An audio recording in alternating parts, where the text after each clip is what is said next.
and welcome to another video from London Infrastructure as Code. This time it's on one little trick that if you use Windows is just a massive time saver.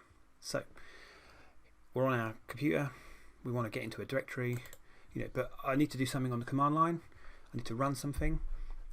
So just go into the bar, go into the directory you want to go into the little browser bar thing, do CMD. Boom, there it is. All your stuff. Let's come out of that. Let's go into, say, something vagrant I've got here. Something I was doing a while ago.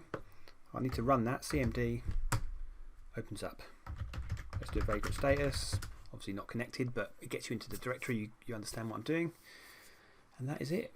So it was aborted. Lovely. Everything I need to know. So just use this. Get into the Windows directory that you want, wherever it is, and then run CMD.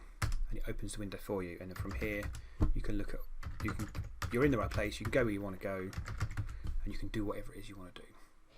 Enjoy.